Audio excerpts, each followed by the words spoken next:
సేవల వైపు మార్పును తీసుకొని వస్తున్నాం. ఈ బడ్జెట్లో వైద్య మరియు ఆరోగ్య శాఖకి 13,679 కోట్ల రూపాయలు ప్రతిపాదిస్తున్నాం. ఉద్యోగులు, ఉపాధ్యాయులు, పెన్షనర్ల సంక్షేమం.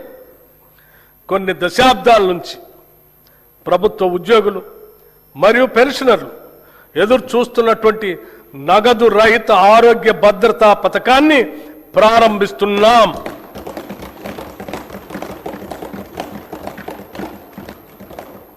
ఈ పథకం ఉద్యోగస్తులు, పెన్షనర్లు, వారిపై ఆధారపడిన కుటుంబ సభ్యులు అందరికీ వర్తిస్తుంది. ఇది ప్రభుత్వ ఉద్యోగస్తులకి, పెన్షనర్లకి ఈ ప్రభుత్వం కల్పిస్తున్న భద్రత మరియు భరోసా. ఈ నగదు రహిత ఆరోగ్య భద్రత పథకాన్ని రాజీవ్ ఆరోగ్యశ్రీ ట్రస్ట్ ద్వారా అమలు చేస్తాం.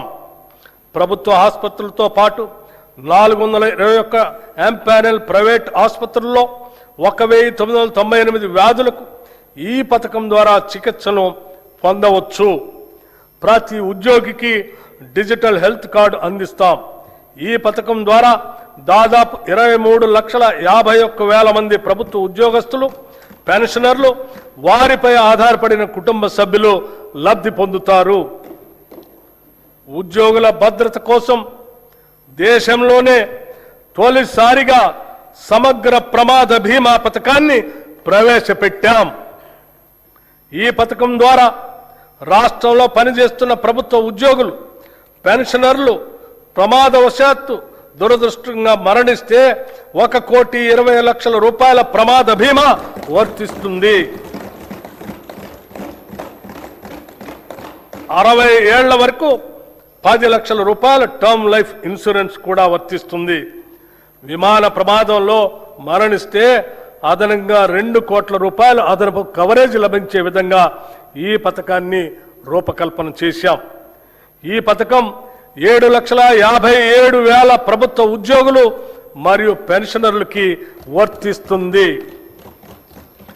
అంగన్వాడీ టీచర్లు, హెల్పర్లు పదవీ విరమణ ప్రయోజనాలు మంజూరు చేస్తూ టీచర్లకు 2 లక్షల రూపాయలు, హెల్పర్లకు 1,00,000 రూపాయలు ఇస్తున్నాం. 60 ఏళ్ల వయసులో స్వచ్ఛందంగా విధుల్లోంచి విరమించుకున్న వారికి కూడా ఈ ప్రయోజనాలు అందుతాయి. ఈ ప్రజాప్రభుత్వం ఉద్యోగులకి, పెన్షనర్లకి పూర్తి స్థాయిలో భరోసా, నమ్మకం కలిగిస్తుందనటానికి ఇది నిదర్శనం. కార్మిక సంక్షేమం. తెలంగాణ కార్మిక శక్తిని బలోపేతం చేయటం, కార్మిక సంక్షేమం, పారిశ్రామిక అనుకూలత, పని ప్రదేశంలో భద్రత కల్పించడం ద్వారా వారి అన్ని విధాల ప్రభుత్వం సహకరిస్తుంది. టీ-గేట్ డిజిటల్ ప్లాట్ఫామ్ నైపుణ్యాభివృద్ధి, కెరీర్ మార్గదర్శనం, ఉద్యోగ అనుసంధాన సేవలు అందిస్తుంది.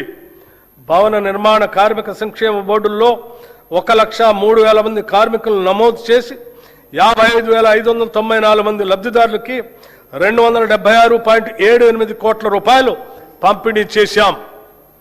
సీఎం ఓవర్సీస్ ఎంప్లాయ్మెంట్ ప్రోగ్రాం రాష్ట్ర యువతకి సురక్షితమైన విదేశీ ఉపాధి అవకాశాలు కల్పించేందుకు వీలుగా ఏర్పాటు చేసిన Telangana overseas man power company limited ద్వారా UAE, Germany, Japan, UK, Canada వంటి 16 దేశాల్లో సుమారు 13,930 మంది యువతకు ఉద్యోగ అవకాశాలు కల్పించింది.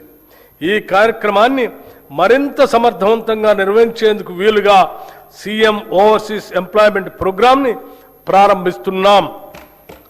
రాష్ట్ర యువతకి వివిధ రంగాల్లో తగిన నైపుణ్య శిక్షణను మరియు వారికి ఉపాధి లభించిన ఆయా దేశాలకు సంబంధించిన భాషా జ్ఞానంలో శిక్షణ ఇప్పించడం, వారికి వీసా మార్గదర్శకత మరియు విదేశ ప్రయాణానికి కావలసిన రక్షణను ఇచ్చి విదేశాలలో ఆరోగ్య సేవలు, హాస్పిటాలిటీ, నిర్మాణ పనులు, లాజిస్టిక్స్ వంటి రంగాలలో ఉద్యోగ అవకాశాలు కల్పించడం ఈ సంస్థ ఉద్దేశ్యం. ఈ బడ్జెట్లో కార్మిక సంక్షేమ శాఖకు 998 కోట్ల రూపాయలు ప్రతిపాదిస్తున్నాం. మహిళా శిశు సంక్షేమం. ఒక దేశం యొక్క పురోగతి అక్కడ మహిళల స్థితి ద్వారా కొలవబడుతుంది అని మహాత్మా గాంధీ గారు చెప్పినట్టు 3 నుండి 6 సంవత్సరాల వయసు గల చిన్నారుల ఉజ్వల భవిష్యత్తు కోసం రాష్ట్ర వ్యాప్తంగా ఉన్న 35,781 అంగన్వాడీ కేంద్రాల ద్వారా ఆధారశిల పాఠ్యాంశాల ద్వారా సుమారు 4 లక్షల మంది చిన్నారులకి అత్యుత్తమ ప్రీ ప్రైమరీ విద్యను ఉచితంగా అందించడంతో పాటు 2 జతల యూనిఫామ్లు అందిస్తున్నాం. బాల భరోసా పథకం ద్వారా అప్పుడే పుట్టిన బిడ్డ నుంచి 5 ఏళ్ల లోపు వయసున్న చిన్నారులలో పుట్టుకతో వచ్చే శారీరక మానసిక వైకల్యాలను లేదా ఎదుగుదలలో ఉండే లోపాలను తొలి దశలోనే గుర్తించడం ద్వారా వారికి అవసరమైన వైద్య చికిత్సలు అందించి భవిష్యత్తులో అవి శాశ్వత వైకల్యాలుగా మారకుండా నివారించి వారి తల్లిదండ్రులకి కొన్నంత భరోసాని ఇస్తుంది. దివ్యాంగుల మధ్య జరిగే వివాహాన్ని ప్రోత్సహిస్తూ తమ వైవాహిక జీవితాన్ని సంతోషంగా ప్రారంభించేందుకు వీలుగా 2 లక్షల నగదును మన ప్రభుత్వం కానుకగా అందిస్తుంది. స్టేట్ న్యూట్రిషన్ మిషన్ ద్వారా మన పట్టణాల్లోని పేదలకు అదనపు పౌష్టికాహారాన్ని అందించే లక్ష్యంతో ఈ ఏడాది కొత్తగా 274 మొబైల్ అంగన్వాడీ కేంద్రాలను ఏర్పాటు చేయబోతున్నాం. పాలనా పథకం ద్వారా పనిచేసే మహిళల పిల్లల కోసం రాష్ట్ర వ్యాప్తంగా 500 అంగన్వాడీ కమ్ క్రష్ సెంటర్లు ప్రారంభిస్తున్నాం. ఈ కేంద్రాల ద్వారా పిల్లలకు పౌష్టికాహారంతో పాటు డే కేర్ సేవలు అందించి వారిని జాగ్రత్తగా చూసుకోవటం జరుగుతుంది. రాష్ట్రంలోనే మొట్టమొదటిసారిగా వృద్ధుల సంక్షేమం కోసం 37 ప్రణామ్ డే కేర్ సెంటర్ని మంజూరు చేశాం. ఈ బడ్జెట్లో మహిళా శిశు సంక్షేమానికి 3,143 కోట్ల రూపాయలు ప్రతిపాదిస్తున్నాం.